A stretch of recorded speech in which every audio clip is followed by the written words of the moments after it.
Abu Mudi, Mudir Lembaga Pendidikan Islam Ma'hadul Ulum Diniyah Islamiyah Masjid Raya Samalanga, pasien COVID-19 Aceh ke-151.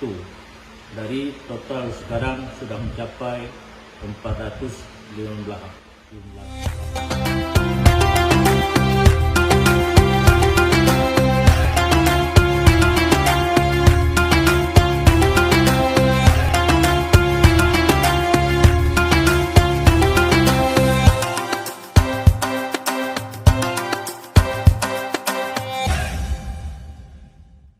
Assalamualaikum warahmatullahi wabarakatuh.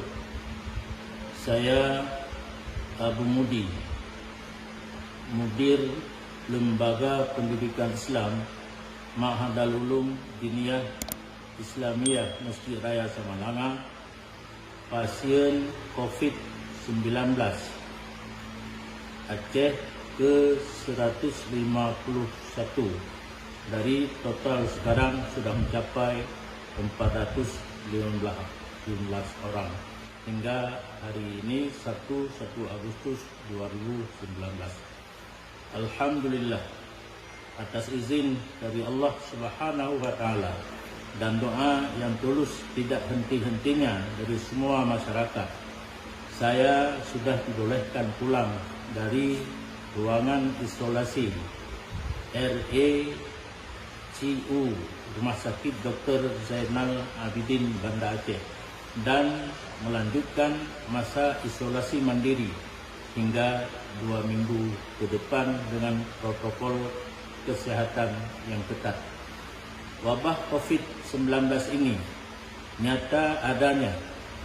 Apa yang saya alami sejak hari pertama bukan sebuah rekayasa. Gejala lemah, pusing, dan penurunan nafsu makan adalah salah satu dari gejala yang mengarah kepada COVID-19 pada orang diabetes seperti saya. Begitulah yang dokter ahli jelaskan. Saya telah mengikuti anjuran dokter dan ini sebuah wujud ikhtiar terbaik yang harus kita jalani saat kita dinyatakan positif COVID-19 oleh dokter ahli.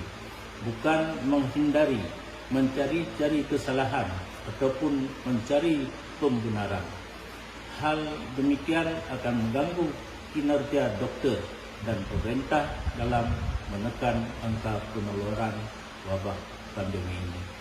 Terima kasih untuk bantuan dan perhatian pemerintah Aceh yang telah secara baik memonitor perkembangan saya 24 jam sehari selama ini, dan seluruh tim Satuan Tugas COVID-19 di Rumah Sakit Umum Daerah Dr. Zainal Abidin Banda Aceh. Terima kasih atas kerja keras tim dokter yang menangani dan petugas kesehatan yang merawat saya selama ini. Juga atas doa dan dukungan keluarga, sahabat, kerabat dan masyarakat semuanya. Tak lupa juga kepada mereka-mereka yang selalu berada di samping saya dan yang mendoakan akan saya selama ini. Terakhir, saya berpesan, pandemi ini jangan dianggap remeh. Protokol kesehatan jangan diabaikan. Semuanya demi kemaslahatan kita semua. Wassalamualaikum warahmatullahi wabarakatuh.